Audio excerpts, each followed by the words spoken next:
Hello বন্ধুরা, তোমরা সবাই কেমন আছো? আবারও চলে এসেছি আর একটা নতুন ভিডিও নিয়ে।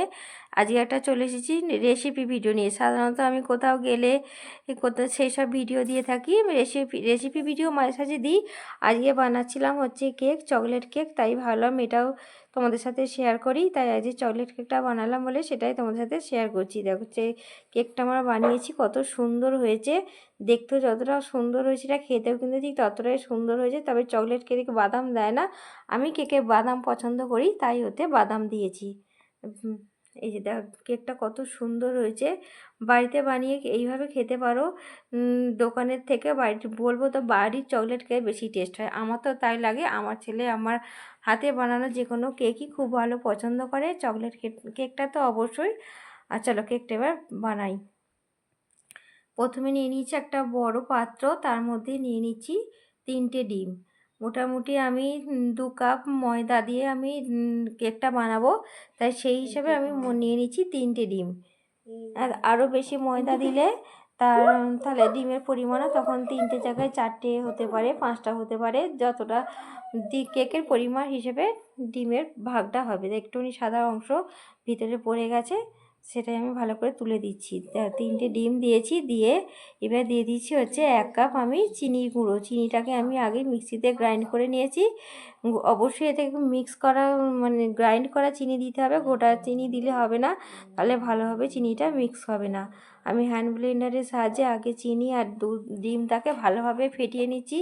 প্রায় অনেকক্ষণ ধরে এটাকে ফেটাতে, প্রায় 5 মিনিট ধরে গ্রাইন্ডারে এর হ্যান্ড ব্লেন্ডারে এটাকে মিক্স করতে হবে। তবে স্প্যাচুলারের সাহায্যে হাতের মধ্যে করলে একটু সময় ধরে করতে হবে। দেখো পুরো রঙটা চেঞ্জ হয়ে গেলে এবার দিয়ে দেব 1 কাপ সাদা তেল। তবে তেলটা একবারে ঢেলে দেব না, আস্তে আস্তে একটু একটু করে দিতে হবে। একটু একটু করে মিক্স করতে করতে তেলটাকে দিতে হবে। পুরো 3টে জিনিস মিশিয়ে একসাথে একটা ফোমি ভাব চলে আসবে এবং কালারটা দেখো পুরো চেঞ্জ হয়ে একটু সাদাটে ভাব হয়ে যাবে।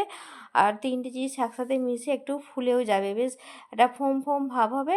ঠিক ততটা লেভেলই ফেটাতে হবে। এরপর ওটা আমার মোটামুটি মিক্স করা হয়ে গেছে। এবার অন্য একটা বাটিতে আমি নিয়ে নিচ্ছি 2 কাপ ময়দা আমি নিয়ে নিয়েছি, আর নিয়ে নিচ্ছি খানিকটা গুঁড়ো দুধ। তো গুঁড়ো দুধটা অপশনাল, দিতে পারো নাও দিতে পারো, আমার ভালো লাগে, টেস্টটা আরও বেশি আসে তাই আমি খানিকটা গুঁড়ো দুধ দিয়েছি। আর দিয়েছি এক চামচ বেকিং পাউডার আর একটুখানি বেকিং সোডা। তবে ডিম দিলে বেকিং সোডা না দিলেও চলে, ওটা অপশনাল, দিতেও পারো নাও পারো। আর দিয়েছি সামান্য 1 চিমটে নুন, আর দেব কোকো পাউডার।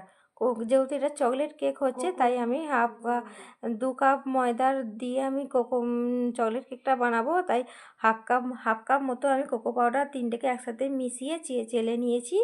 নিয়ে এবার আমি ওই ডিমটা যেটা আগে বানিয়ে রেখেছিলাম ওই ব্যাটারটার সাথে এটাকে মেশাবো আস্তে আস্তে, প্যাচুলারের সাহায্যে এবার মেশাবো। আসল ফেটানোর জিনিসটা হচ্ছে ডিম আর চিনিটাই আসল মেন, বেশি ফেটাতে হয়। এরপরে এটাকে আস্তে আস্তে আমি প্যাচুলারের সাহায্যে এটাকে ফেটিয়ে নেব। তবে একবারে সব ময়দাটা দেবো না, আস্তে আস্তে সব মিক্সটা দিয়ে দেখো আমার সব কত সুন্দরভাবে এটা মেশানো হয়ে গেছে। তবে আমার একটু টাইট টাইট মনে হচ্ছে বলে একটু দুধ দিচ্ছি, দিয়ে একটু পাতলা করে নিচ্ছি সামান্য। তবে দুধ দিতেই হবে তার কোনো মানে নেই, সেটা ঘনত্ব হিসেবে দিতে হবে। যদি ঘনত্বটা টাইট হয় তবেই দুধটা দিতে হবে, ঘনত্ব যদি ঠিকঠাক হয় তাহলে দুধ দেওয়ার প্রয়োজন নেই। এবার সামান্য পরিমাণে দুধ দিয়ে এবার ঘনত্বটা ঠিক মতো হয়েছে, দেখো বুঝতেই পারছো কেমন ঘনত্বটা হয়েছে। দেখো অন্য একটা বাটিতে আমি প্রথমে তেল ব্রাশ করে নিয়েছি, নিয়ে তার মধ্যে একটা বাটার পেপার দিতে হয়, আমার কাছে বাটার পেপার ছিল না তাই আমি খবরের কাগজ দিয়েছি, দিয়ে তার উপরে একটু তেল ব্রাশ করে নিয়ে আমি ব্যাটারটা ওর মধ্যে ঢেলে দিয়েছি। দিয়ে আস্তে আস্তে আমি একটু ঠুকে নিচ্ছি যাতে ভেতরে যে বলকগুলো থাকে সেগুলো বেরিয়ে আসে, তাতে ভেতরে কোনো ফাঁপা ভাব না হয়। সেই জন্য দেখো ওই যে টিভি মতো বলবগুলো বেরিয়ে এসেছে। এবার এরপর উপরে আমি ছড়িয়ে দেবো কিছু বাদাম, আমি যেহেতু কেকে বাদাম পছন্দ করি তাই।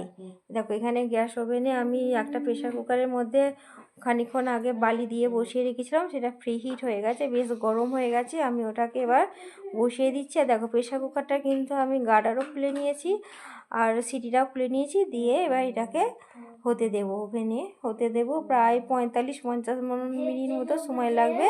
দেখো 45-50 মিনিট হয়ে গেছে। এবার আমি প্রেশার কুকারটা খুলে দেখি কত ফুলেছে, দেখো এবার একটা টুথপিক দিয়ে আমি এটা চেক করব ঠিকঠাক বেক হয়েছে কি না। দেখো যদি এর টুথপিকটার মধ্যে যদি লেগে থাকে ব্যাটার তাহলে জানবো আর একটু হবে। দেখো এর মধ্যে একটুও ব্যাটার লেগে নেই, তার মানে আমার কেকটা পুরোপুরি বেক হয়ে গেছে। এবার কেকটা আমি বার করে নেব। কেকটা আমি বার করে নিয়েছি, কেকটা ঠান্ডা হয়ে গেছে।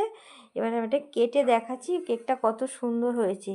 এইভাবে কেক বানিয়ে তোমরা খেতে পারো, এটা খেতে খুব সুন্দর হয়। আমার বাড়িতে আমার ছেলে তো খুবই পছন্দ করে। ভিডিওটা ভালো লাগলে প্লিজ সবাই লাইক কমেন্ট শেয়ার করো, অবশ্যই চ্যানেলটাকে সাবস্ক্রাইব করো। আর যারা ফেসবুক থেকে দেখছো অবশ্যই চ্যানেলটাকে ফলো করো।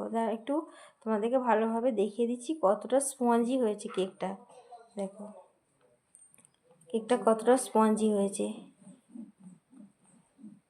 শুধু খ্রিসমাস তো নয়, খ্রিসমাসে নয়, যে কোনো সময় এইভাবে কেক বানিয়ে খেতে পারো। বাড়ির বাচ্চা থাকলে তো অবশ্যই, তারা তো কেক এইসব জিনিস ঘরে বানানো হলে সবথেকে ভালো হয়। ভিডিওটা